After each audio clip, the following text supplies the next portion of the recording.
Today on Straight Talk Africa is the role of the artist in African politics. Art can be a powerful tool for promoting social and economic change.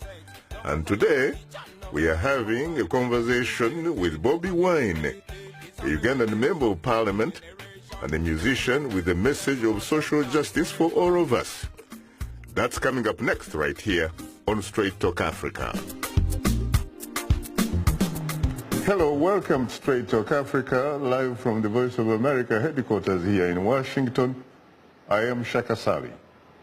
And hello to all of our viewers and listeners on the continent and elsewhere. I'm Hayley Adams Fitzpatrick, your social media reporter. Today is the role of the performing artist in African politics. And coming up later, our audience has weighed in on our topic through emails, Facebook and Twitter comments. We'll reveal some of them ahead on Straight Talk Africa. A top Ugandan performing artist turned member of parliament says he wants to use his music to inspire Ugandans to bring about social and political change in the East African nation. VOA's Esther Gizui-Yuwat has more. Robert Kyagulanyi Mp, who is known to his music fans as Bobi Wine, has become a notable presence on Uganda's political scene after a surprise entry into politics with a landslide win in a parliamentary by-election at the end of June. His anti-government stance, peppered in his lyrics and an electric connection with his youthful music fans, has caused unease among some who say the combination could be turned into a potent weapon to quash Museveni's grip on power. Ugandan legislators remained deeply divided between President Yoweri Museveni's bid to extend his rule and those opposed to it, turning parliament into a fighting ring. But in December 2017, legislators voted to amend the constitution, allowing Museveni, who is 73, to extend his rule, potentially guaranteeing him a lifetime presidency. Museveni has since signed the bill into law. When people get involved, there will be change. You know that, I know that. So this mass awareness is not for us to go to a certain show. It is not for us to, to go and do anything else other than change our lives. And if we want to change our lives, then we need to change the leadership.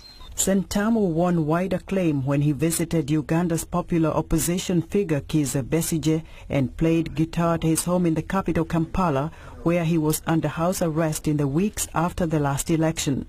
He says his music remains an effective voice to Ugandans and he plans to continue using it even as a legislator. The government wants to always uses the public order management bill to curtail the activities of the opposition. You understand? That's why the same thing has been happening. This one, even when Besigye is walking peacefully, they'll grab him and they'll fight. I am not going to play into their tricks. The popular Ugandan artist cum legislator refers to himself as a ghetto president and describes his music genre as edutainment. He has traded his rugged frizzy curly hair and denim for a clean cut and a suit for his parliamentary look. He began his music career in early 2000 and his songs often spotlight urban poverty. Some Ugandans are however skeptical that artists like Bobi Wine and others will not change their political stance as they pocket more money in parliament. Politics has been commercialized. They get a lot of money, a number of deals and so on.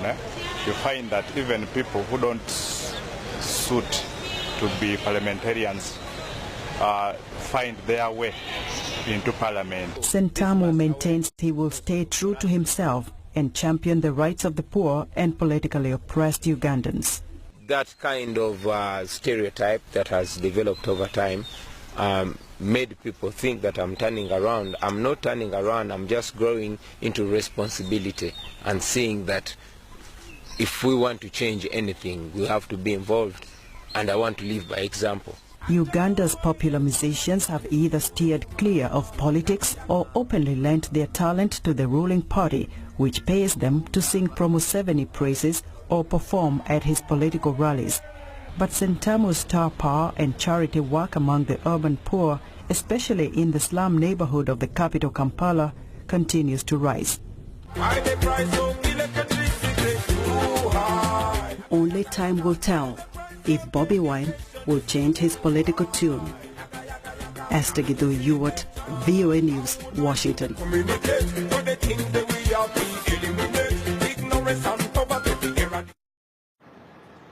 Thanks, Esther, for that interesting report. Joining us here is the one and only Ugandan Member of Parliament and artist, Robert Kyagulanyi, also known as Bobi Wine. Well, Bobi Wine, I have to say sincerely that I am profoundly honored and exceedingly humbled to have the opportunity to host you on Straight Talk Africa for the first time. Thank you very much, Shaka. I'm very humbled to be here, and greetings, ladies and gentlemen, watching us from home and all over the world. I'm glad to be here. You're most welcome. Thank you. Later in the program, we'll give our audience a chance to call in with your question or comment. The number to call is 202-619-3111, and the US country code is 1. Let me come to you immediately. First of all, really, why are you called Bobi Wine? That's interesting. My Christian name is Robert, and Robert means Bob, so I preferred, or my mother preferred to call me Bob, because when I was born, Bob Marley was the fashionable artist. And as I grew up, I made it even more fashionable, calling myself Bobby. And then the wine came along when I started singing, and I was looking out for a stage name to use. And I realized that I was getting better and more reasonable when I grew up, so I decided to add wine, and thus coming up with the name Bobi Wine. You mentioned, if I heard you correctly, Bob Marley? Yes, Bob the Marley. Man from Jamaica. Kingston, Jamaica? What does he mean to you? I mean, this is a guy, obviously, who used to be the king of reggae music. Yeah, Bob Marley was an inspiration, not just to me, to my parents as well, but as I was growing up, I listened so much to Bob Marley, and his arguments captivated me, and was an inspiration even through my music. He was a person advocating and fighting for social justice through his music. And not just Bob Marley, but other artists as well. But him in particular, I idolized him so much, and I was so proud to be called Bob. And at what age was that? Well, that was when I was growing up. I mean, I was called Bob, and I loved the name because of Bob Marley. But when I turned 14 and started singing around, and indeed I was inspired by Jamaican artists like Chaka Demas, Buju Banton, so I got a huger connection to the Jamaican reggae genre of music. It is very interesting because did you really have any chance to see him anywhere, frankly, other than perhaps via YouTube video and stuff like that? Well, Bob Marley died the year I was born, so I did not get the chance to meet him physically. Just perhaps about the year you were born, because I think he probably died in 1981 or something. 1981, and I was born in 82. So it was probably a year apart. So would it be fair to say then that it was in fact Bob Marley who lent you his shoulders and so that you could climb on them and see a little bit further as an artist? Well, I would be flattering myself to compare myself to such a great person like Bob Marley. He's absolutely so great for me to compare myself. But you know that when you in fact get an opportunity to sit on anybody's shoulders, you have the opportunity to see a little bit further than that particular individual. Certainly. And I must note that it's not only Bob Marley. There are artists that I managed to emulate even further. People like Lucky Dube, who is a South African artist. South African artist, of course, via Zimbabwe. Sure. People like Fide Lutaya, people like the late Herman Basude. Fide Lutaya, Ugandan, who died in Sweden? Yeah, he's a Ugandan who stood tall regarding AIDS. Regarding HIV/AIDS. That is the time when everybody was scared to even mention HIV/AIDS. He was a hero who was the first Ugandan to announce that he was HIV positive, and indeed gave HIV/AIDS a face, you know, amidst all the stigma. So he was a hero to me as well. What about Brenda Fassie of South Africa, the late Brenda Fassie? Well, artists from South Africa, not only Brenda Fassie, we have Chaka and a whole host of artists from South Africa. Miriam Makeba, Mama Africa. Mama Africa. These are artists that stood tall in the fight against apartheid, and indeed inspired me to use music to advocate for social change and for justice. Yuma Sekera? He was a great one. So sad we lost him recently. What about Nigeria? We go to Nigeria. In Nigeria, Fela. there's this guy called Fela Kuti. I loved him. Anakuletu Kuti, the father or the son? I love the father, yeah. What do you love him about? Well, the fearlessness, especially in the face of a dictatorship. I mean, he was only an artist, but he noticed that art had so much power to influence opinion, and he stood tall against a dictatorship. Back then in Nigeria, it was much harder to stand face to face and question the powers that be in the past than today. So I salute him for that. You know, it is very interesting, Bobi Wine, that you happen to be a minority among Ugandan artists when it comes to embracing music that promotes socio-economic change. A lot of your colleagues, frankly, they seem to embrace music that supports the status quo, which is a music, when I was at school studying cross-cultural communication, which is a sort of music that promotes social control. Mm-hmm. On the contrary, Shaka, I wouldn't want to elevate myself at the cost of my fellow artists back home. It should be noted that very many artists stand for social change, only that many of them, of course, are in one way or another afraid to come out boldly and state what they stand for. But very many artists back home, those that I get to speak to, are sharing the same plight and indeed share the same emotions about the status quo back home. Of course, very many look at their art as a source of wealth, and when there's an opportunity to make $1 million or $2 million out of their music, regardless of what they use it to reflect, they take it. But Uganda and Ugandan artists, not only singers, poets, writers and actors have stood and questioned the powers that be. We should note the late Byron Kawadwa. Mm-hmm. He was murdered for the same. And indeed, we had a great man called Okot Bitek from northern Uganda. I idolize him because this is a guy that we see in history that stood. He was a literary giant. Certainly. Song of Lawino. Yeah, Song of Lawino. Song of Accord. Yeah. Very interesting. But how can you possibly put on the same page, frankly, an artist with fear? Artists are supposed to be fiercely independent-minded. They're supposed to be social narrators. They're supposed, in fact, to provide a voice to the voiceless.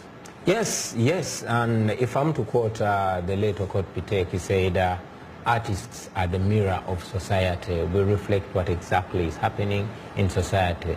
It has been happening over time, but we must acknowledge that fear sometimes overrides most of them. You know, the fear factor in the art industry, you know, is also something that is stopping artists from performing their noble duty of reflecting the voices and aspirations of the people they perform to. So how come you do not seem to fear? It's not that I do not fear, no. It's just because maybe I think there's something more important than fear. I mean, Nelson Mandela has taught us before that courage is not the absence of fear, but it's the ability to overcome that fear. So don't get me wrong, I'm a natural human being. I get frightened and scared for my life and for my future, but again, because I know that that fear, there's something more powerful than fear, and that is the destiny that we hold together as a generation and as a country. I like that. Well, time happens not to be our best ally, and for that, before pausing for a short break, we want to remind you that Straight Talk Africa is now streaming live on Facebook. To watch our show, just enter the keyword Straight Talk Africa, and don't forget to share it with your friends. We are on Twitter, and we are tweeting live. Follow us at VOA Shaka. That's VOA Shaka. Join in on today's discussion with your questions and comments. Don't forget to use the hashtag VOA Uganda Bobi, and we will air some of your comments later in the show. We'll be right back with you, so please don't go away.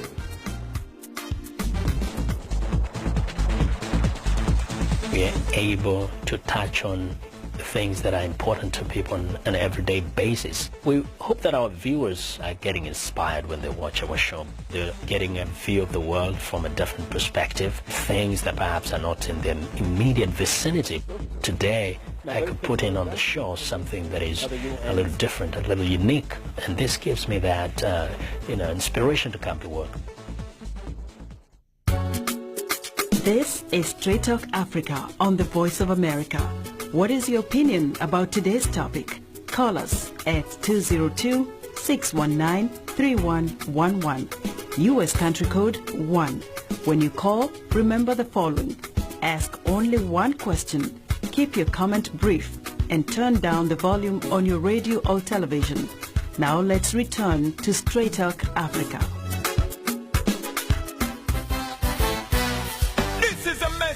Government expressing what's exactly on the people's mind.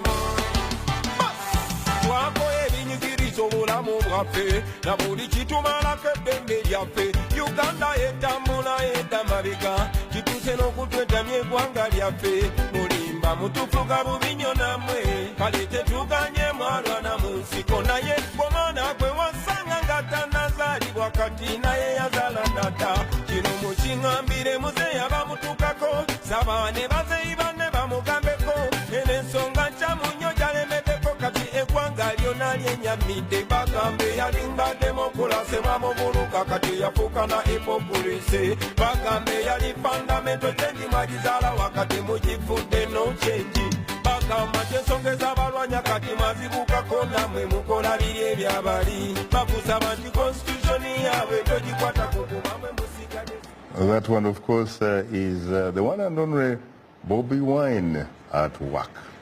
Now, talking about work, Bobi Wine, why do they call you, or do you call yourself, the ghetto president? That's very interesting, Shaka.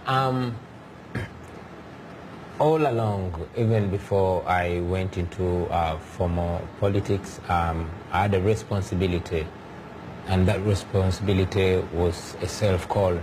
I was advocating for better living in the communities, and not only in word but in deed. Organizing my community, beginning from the ghettos of Kamosha and around Kampala, sensitizing people about, HIV/AIDS. Why do you call Kamosha, for example, a ghetto?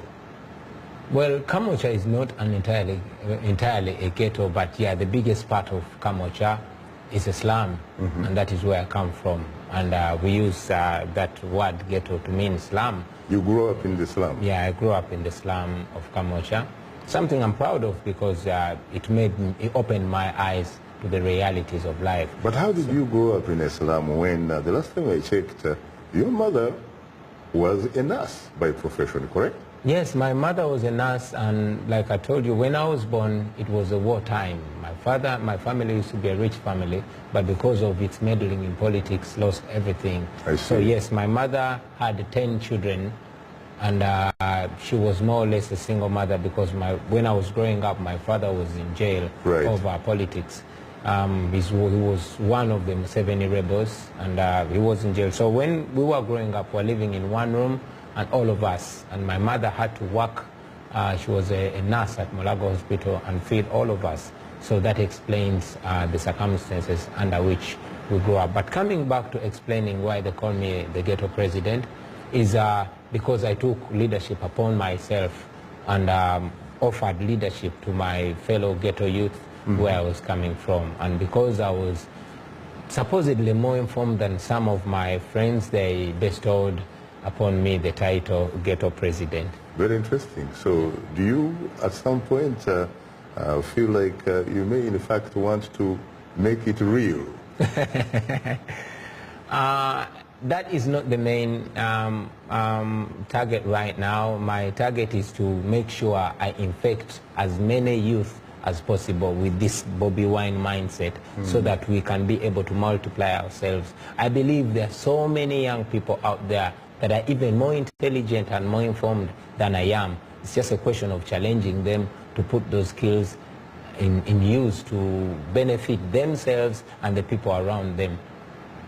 Yeah. When someone decides to become a president or to run for president or whatever it is, surely they must believe in something. Yeah. They probably must have the vision thing. What is your vision, for example, for Uganda?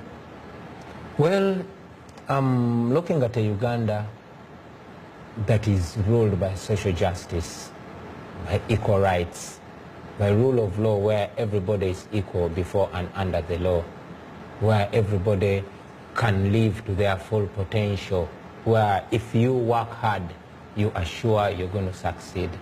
That is the kind of Uganda that I envision. Are you suggesting that the Uganda that obtains today does not meet that criteria?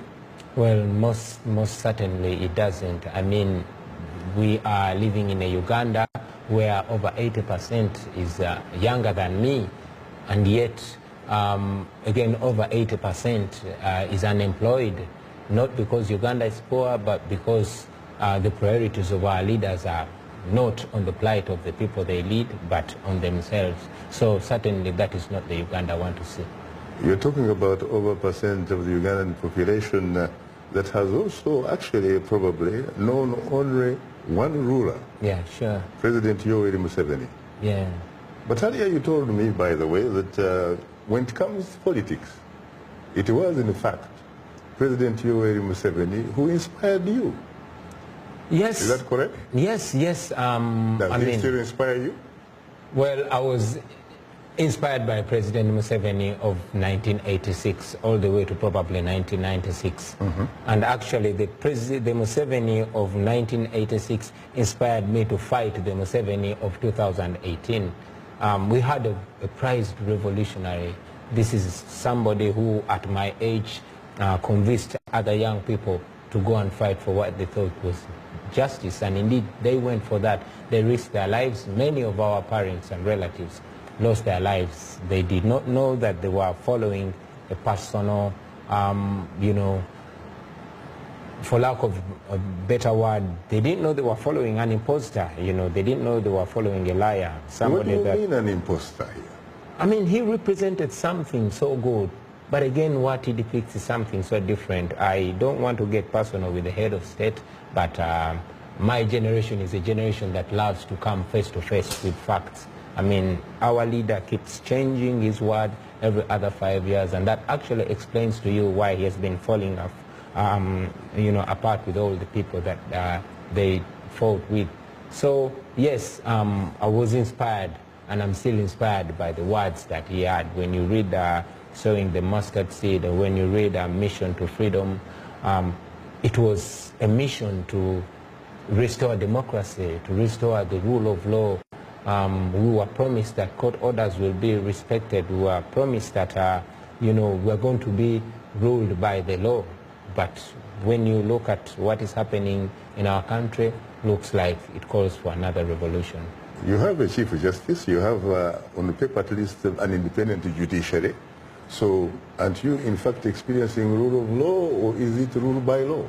Well, Shaka, you have a judiciary, but I'm sure you're more informed than many of the folks in my generation, and I'm sure you notice that people get released by court, and indeed they are arrested or kidnapped just on the doorsteps of the court. You realize that there's stifling of the legislature. I mean, the legislature is supposed to be independent, but just recently the soldiers from the presidential Guard Brigade stormed Parliament and beat up all of us. One of our fellow members of Parliament sustained a broken spinal cord and another cracked skull. You know, you cannot call that rule of law. Maybe in your words could describe that as rule by law. And the law is one person himself, the head of state. And who is that head of state? That's President Yoweri Museveni. Now, talking about President Yoweri Museveni, yes, you said that you were inspired by the one of 1986, probably up to 1996. Yeah. And that you now fight the current one. Is that correct? Yeah, I fight the deeds and the ways of the current one. What about the Museveni of the first 10 years, 86, 96? What do you think would happen if that particular Yoweri Museveni met the Yoweri Museveni of today? Well, they would need bigger space because they would fiercely fight.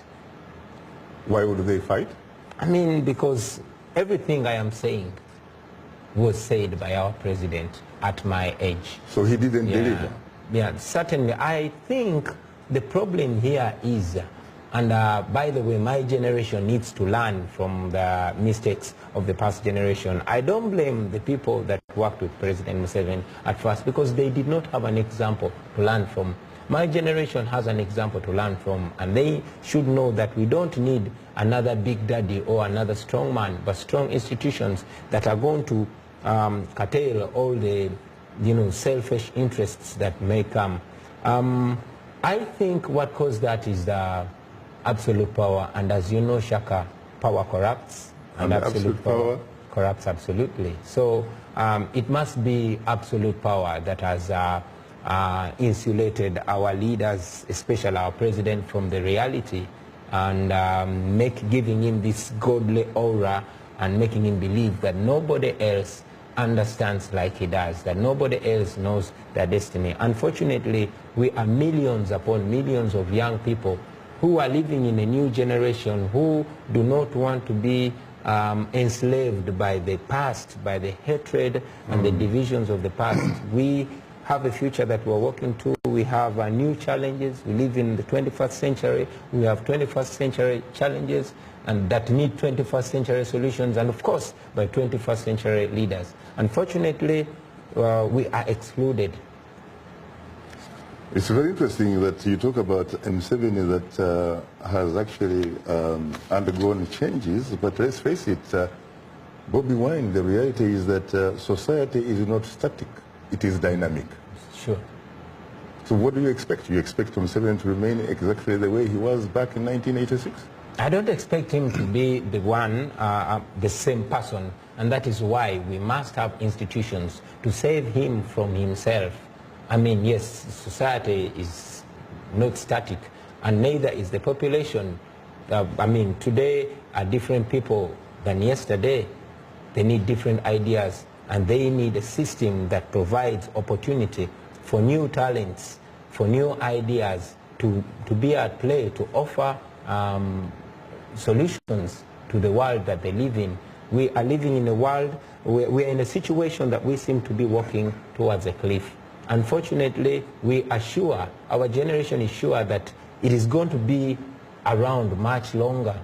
But unfortunately, again, we seemingly sentenced to decisions that are being made by people who are surely not going to be present when the outcomes of those decisions come to play. Very interesting. You know, there was once a first lady in town here, Michelle Obama. She once said that becoming a president does not change you. Rather, it reveals you. Yeah. She has to know something about this because she lived with a guy who was not a president and then lived with the same guy who became a two-term president of the United States. Yeah. Do you agree with that? Of course I do agree. I mean, when you look at the brutality that's being unleashed to unarmed civilians in Uganda, when you look at the outright corruption, the unchecked corruption that goes on, when you look at the tribalism at play back home, when you look at all the impunity, then it probably is revealing somebody's character. Very interesting. Well, time happens again not to be our best ally, Bobi Wine. You are tuned into Straight Talk Africa. We'll have more of a discussion in a moment, including our social media segment. So please, don't go away because we'll be right back with you.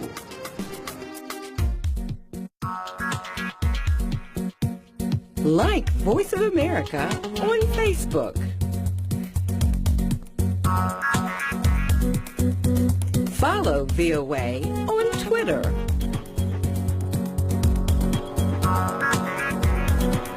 Join VOA on our YouTube channel. Like, follow, join VOA. This is Straight Talk Africa on the Voice of America. Call us now with your questions and comments. The number is 202-619-3111 and the U.S. country code is 1. Call us direct and we'll call you right back. Remember to turn down the volume on your radio or television and keep your comments brief. Now back to Straight Talk Africa. Thank you very much, Esther Gizu, your words, and of course welcome back to Straight Talk Africa, live from Washington. It's time to bring in our social media reporter, Heidi Adams-Fitzpatrick. Take it away, Heidi. Thank you very much, Shaka. We've received excellent and a lot of social media feedback this week. We are, of course, talking to Bobi Wine, who is an outspoken member of the Ugandan parliament. He's also a businessman, an activist, a humanitarian, and a musician. His lyrics often advocate for Uganda's struggling and poor. And so this leads us to our question of the week, which asked, what do you think about Bobi Wine advocating for Uganda? Let's start with a tweet from Irene Nitwe Victor, who tweets he is doing great work, especially in sensitizing the youth about their role to shape their future. He is really inspiring us. We have another tweet from Kamoga Keen, who tweets he should prepare himself for leadership. Uganda loves him. We have another tweet from Sarkozy, who tweets he is a source of inspiration to the youth, especially the ghetto ones, saying if you believe, you can achieve. Our last tweet is from Brian Lumanyika, who tweets, I, as a ghetto kid, he inspires me so much through his music and inspirational talks. He makes me believe one can come from zero to hero.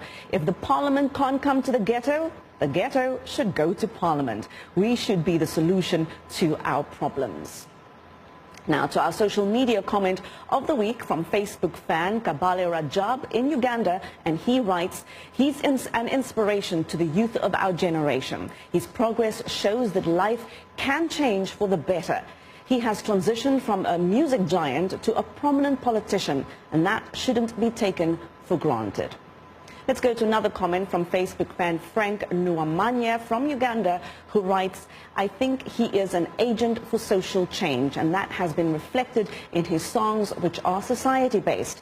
Ugandans are quite optimistic and hopeful about Hon Robert Kyagulanyi.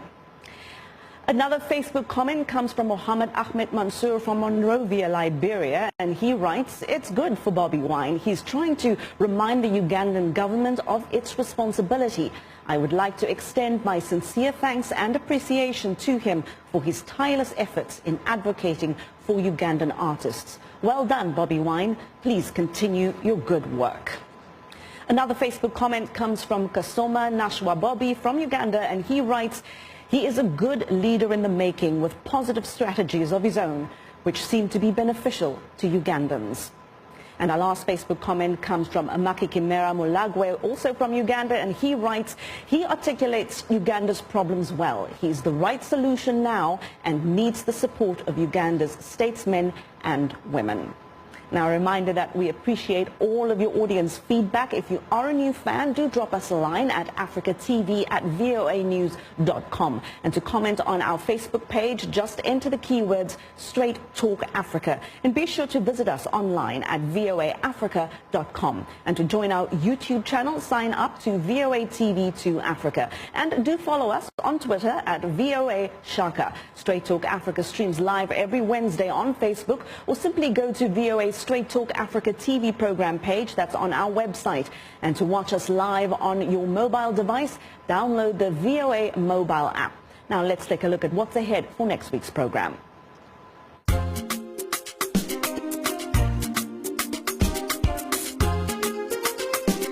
On the next Straight Talk Africa, South Africa's ruling party is demanding its most prominent member, President Jacob Zuma, resign from office. It wants a new president and cabinet in place as soon as possible.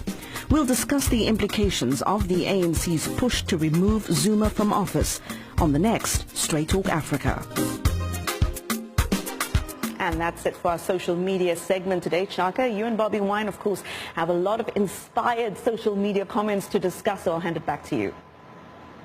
Heidi, thank you so much for sharing some social media reaction with us, of course, and we are discussing the role of the performing artist in African politics.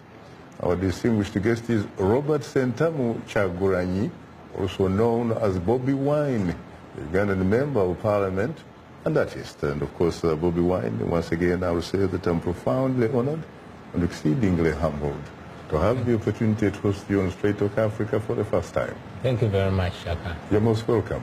Thank you. When we talk about wine, do you drink wine?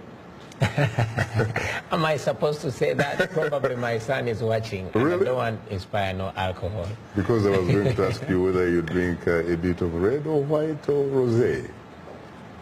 I wouldn't rule it out. I mean, wine is a good thing for our stomachs. So yeah, I wouldn't mind a glass. In fact, they say that if you drink red wine, sometimes it could probably add value to your health and your age. You know, so why not try a glass? Very interesting. Yeah.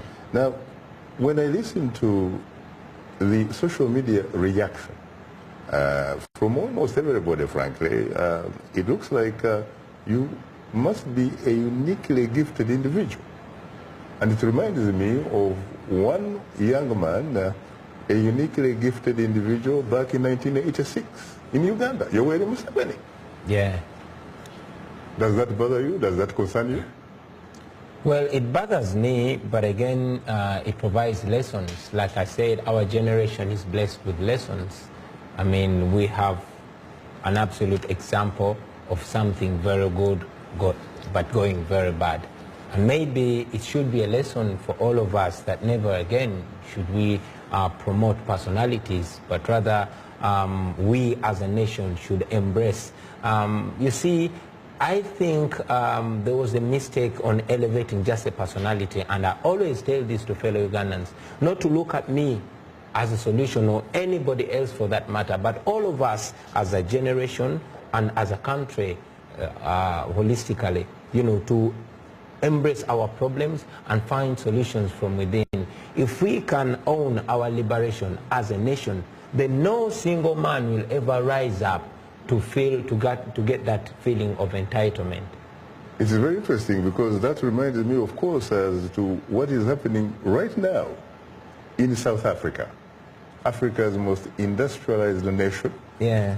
You know what is happening, of course, to incumbent President Jacob Zuma, otherwise known as Mshorozi. Yeah, it's interesting what is happening in South Africa, but again, I would be much more proud to have such a situation back home. I mean, it shows you the strength of the judiciary. It shows you the strength and independence of the legislature. The culture of democracy. Exactly, that is absolute democracy, whereby the people power. The people power is stronger than the people in power, and that is what we need. I mean, if a country is not just run by one head, if we can in Uganda achieve that level of intolerance to corruption, and indeed if anybody is answerable under under the law, then that's a good thing. But when you talk about that, I mean, it reminds me, of course, of Uganda. I mean, you have had President Yoweri Museveni in power for 32 years. Mm-hmm. But when he was asked about how come he's been around for 3 decades, he actually says he is there because he simply succumbs to the pressure of the people, people's pressure. Who are those people? Well, you're about 40 million Ugandans. Yeah, but how can one individual really dominate, control, call shots whenever he wants? It is disturbing equally to me as it might be to you, but we must notice that our president is keeping himself in power by use of the armed forces. I mean, you have seen people being brutalized. Just more recently, the whole nation came up trying to defend the Constitution. Surveys were made, and indeed, over 85% of the Ugandans were against the amendment of the Constitution. The members of parliament who were in favor of abrogating our Constitution could not even go to their constituents to inquire from them whether they should go ahead. And yes, the parliament sent us out to go and consult our electorate. But we were outrightly brutalized and beaten up. People were tear gassed and very many killed on the orders of the president. So you realize that the whole country is in the arm of the president. You know, yes, he's going to go tell you that he's succumbing to the pressure of these people. I would forgive him for that, because yes, probably a small group of people, they are also people. A small group of people has been so corrupt for so long that they fear retribution. But these people say that the man is uniquely gifted to such an extent that politically they actually view him as God's gift to Uganda, that Uganda probably, frankly, couldn't do without him. I must remind you, Shaka, that Robert Mugabe of Zimbabwe used to say the same thing. You know, Taylor of Liberia used to say the same thing. Mobutu Sese Seko of Congo used to say the same thing. For Taylor and Mobutu, it took outside forces to get rid of them from State House. Yeah. For Mugabe, it was his own army. So you talk about... And for Blaise Compaoré, it was the people. It was the people power. So we must know. Plus the presidential guard, as a matter of fact, who could not shoot a bullet at the people. Yeah. So it was people power. It's certainly people power. Now, when you talk about Museveni being kept in power by the army, why would the army keep supporting him? Is it a personal army?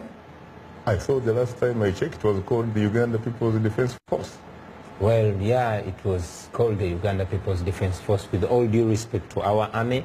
Unfortunately, the line between the army and the police in Uganda is very blurry.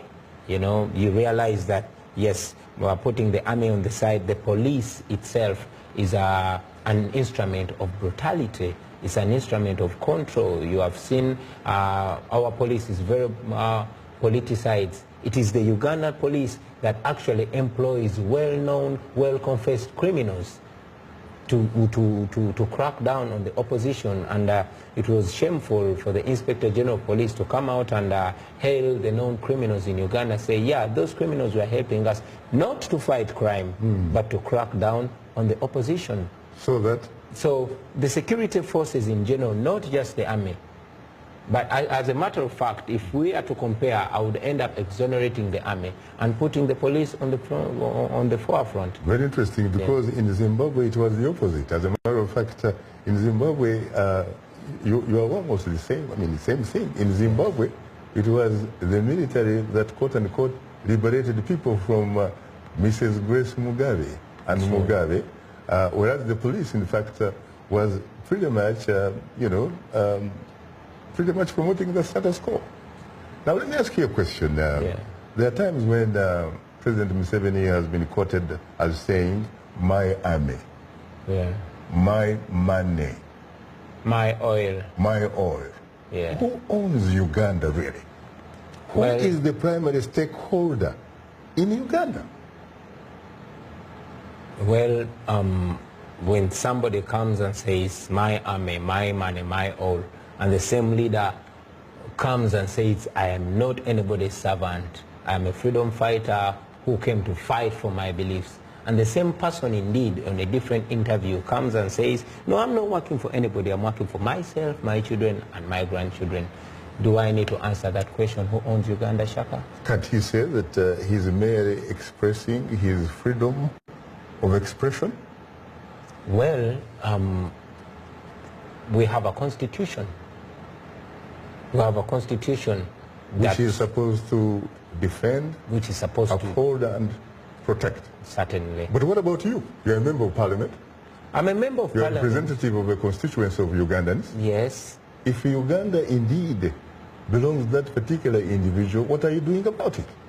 Well, I am a member of parliament, unfortunately. Why do I say unfortunately? Because we are caught up in a situation where the parliament is powerless. It is more or less a rubber stamp for the executive. Like I said, when we tried to stand up to the outright abrogation of the Constitution, we were brutalized not outside but on the floor of Parliament. That last happened in 1966 when Milton Obote was abrogating the independent Constitution. Yeah. How could the Speaker of the National Assembly allow such a thing to happen? Well, you should have asked first, does the Speaker have any power? She has power on paper. Well, she is in charge of the legislature. Well, allow me to remind you that the President is quoted to have said that the Parliament is like a bus park where only noise is being made. This is a person that controls the instruments of coercion, the security forces. And yes, many times we have been blocked from accessing the principles of Parliament. We have been, on the day when they were tabling the age limit, many of us had to spend nights in hidden places because our homes were surrounded to prevent us from going to the Parliament. In fact, I recall that there was a story about grenades actually being, I think, unleashed on your house. Yeah, grenades were unleashed. There were 5 of them. 5 of them. Yeah, were hurled at my house, and my eldest son narrowly survived death. So that Who was responsible for those grenades? Well, police came, and up to today, no police report has come out. But that's not the only case. I mean, you've seen senseless killings, not only for civilians, but even for high-profile security officers. Recently, some years ago, probably 2, the Assistant Inspector General of Police was gunned down. We've never had a report about that. Felix Kawesa? Yes, Felix Kawesa. And indeed, many people, ordinary and outstanding, they keep getting killed. We never get no report. So tell me, Bobi Wine, are Ugandans citizens or are they subjects? Well, citizens meaning they owe allegiance to the state and therefore they have constitutional rights, inalienable rights, and in fact birthrights, or subjects because they basically do not own any constitutional rights. They have privileges granted to them by an individual authority. Yeah. Like a dictator, a presidential monarch, or a kabaka for that matter. Are Ugandans citizens or subjects in practice? Ugandans are supposed to be citizens, but they are subjects and are constantly degenerating into slaves. Why? It is going to take, it's simply, it's many reasons, Shaka. It should be noted that actually many of our fellow countrymen and women do not know that they are indeed slaves because they are kept in the dark. We have a population that has never seen another president, and they are convinced that they do not have the right and ability to put a leader in and out of power by their vote. They are convinced that the people who vote don't matter, but the people who count their votes matter. Our president is on record saying that a mere paper cannot get him out of power. So yes, it's every 5 years you simply go through the motions? Every 5 years we simply go through the motions. But our interest as a generation is to break that status quo, is to reinvent ourselves, is to claim the rights that are given to us by God and granted by the Constitution. If we were born in some other country that is not a constitutional or republic, I mean, we wouldn't mind. But when you read in the Constitution, it says fundamental rights are not granted by the state, they are inherent. When you look at the Constitution, it gives us rights. And those are the rights that we need, first of all, to sensitize our fellow countrymen and conceive it within ourselves that those are our rights, and thereby we shall go and achieve them. Let's go to the lifeline of the show, which are the telephone callers.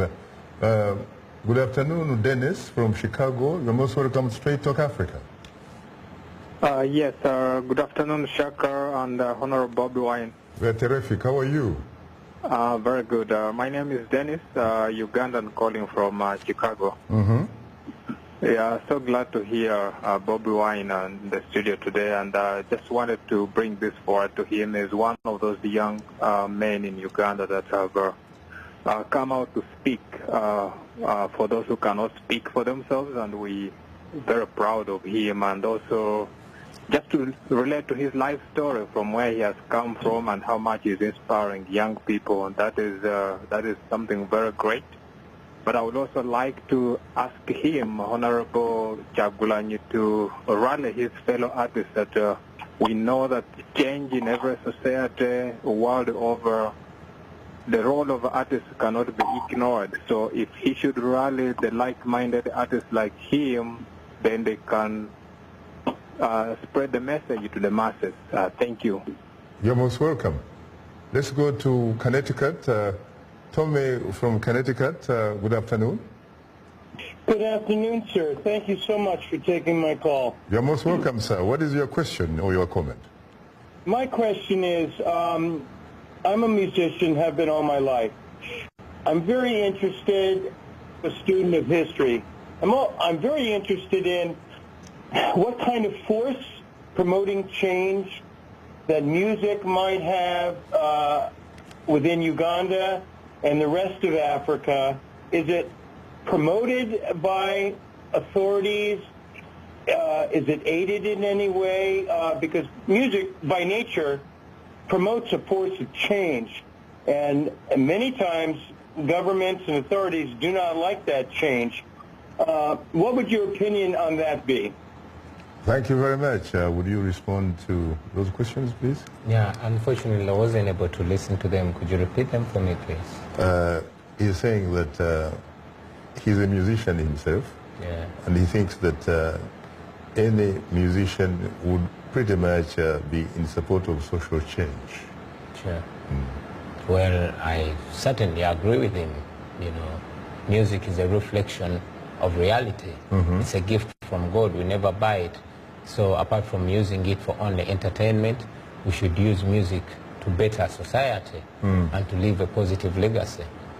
You can't hear any questions? No, I can't hear the questions. It's very unfortunate. And of course, the Dennis from Chicago pretty much, compliments you for whatever you are doing.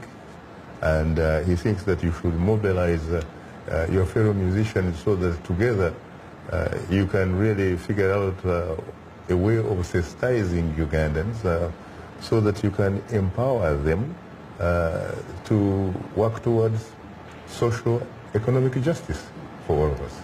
Yeah, sure, Shaka. It is very important for us as musicians, especially we in Uganda. I mean, for those who are in support of the status quo and for those that tend to speak truth to power, we should come together and know that none of us is immune to the situation.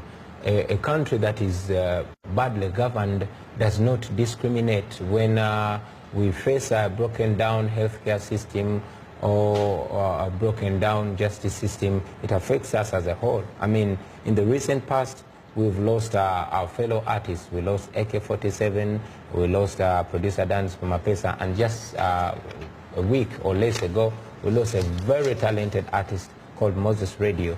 Some of these artists actually were in support of the regime. I'm not holding them against that because that's their constitutional right to believe in what they want to believe in. But at least they should hold their leaders to account, because, I mean, when one faces a life-threatening situation and there is no health facility to take care of their lives in danger on account of the rampant corruption, then we all face the same plight. Nobody is safe. So yes, it is important for us artists as voices of our society to reflect the needs and aspirations of the community and of the population of Uganda. Let me ask you a question about Kenya. Yes. a very key neighboring country. There are a lot of things happening there. You recently had, of course, major opposition leader Raila Amolo Odinga taking an oath of the people's president and demanding for what he calls, among other things, electoral justice. You had the government reacting by obviously arresting people and in fact going to the extent of shutting down even private media stations so that people do not get information. You had a situation where the government ignores, for example, 5 court orders to release one Miguna, an activist and lawyer, and in fact deporting him to Canada even though he was born in Kisumu as a citizen. And the Constitution of Kenya actually says you cannot revoke anybody's citizenship, you cannot deport a citizen from your country. How do you respond to that? And people that live in the diaspora and yet come from countries like Uganda and Kenya? Kenya is our immediate neighbor, and whatever happens in Kenya has a direct bearing on Uganda. I mean, we are brothers, only separated by artificial borders. It's important to pay attention on what's happening in Kenya. Yes, Kenya, with all of us who are proud of the Kenyan judiciary when it followed, when it exhibited the strong independence of the judiciary. I mean, it was the first annulment of a presidential election in Africa. And the 4th in the world, as a matter of fact. Sure. So that is something to be proud of. And indeed, yes, it was respected by the president, by the incumbent and the opposition. And they went to the polls. It was important, in my opinion, to look at what had caused the nullification of that presidential election, because I noticed that the irregularities that caused the annulment were not addressed, which is something of concern. And again, I hope that Kenya is not degenerating into lawlessness, because the disrespect of court orders does not paint a very good picture on such a seemingly better democracy than ours in Uganda. How was your trip so far? Successful? Yeah, it is nice. It is nice. I've been meeting up people from different walks of life. I've met up with Ugandans. We had a town hall meeting in Boston, and indeed we're having a town hall meeting here in Washington, D.C. And you were at Harvard Kennedy School, of course, for a week. Yes, I was at Harvard Kennedy School and met up, networked with very important people. Finally, if we are to look in the camera and talk to the audience, what message do you have for the Ugandan youth who make up the vast majority of Ugandans, really, in terms of social change? You have 30 seconds. Well, in 30 seconds, honestly, I would have had quite a lot to tell the Ugandan youth, but because it's 30 seconds, I'll tell the Ugandan youth that the leaders that you look at now gave their biggest contribution when they were our age. And indeed, all the leaders in the world, the most prime time for a person to contribute to his country is the youthful years. You realize that we are the youngest population in the world. That means two things. It means we can either be a liability to our country or an asset. So it is high time that we take up the mantle. It's high time that we take responsibility for our future. The people that are making decisions for us right now are not going to be around to face the outcomes of the decisions that they are making in the future. So it is upon us to take up the mantle and decide the kind of Uganda that we want ourselves and our children to live in. Thank you very much. On that note, thanks to my distinguished guest, Robert Kyagulanyi, also known as Bobi Wine. Thanks for affiliate stations, along with our wishers and viewers. Get better, not bitter, Uganda, and let's keep the African hope alive.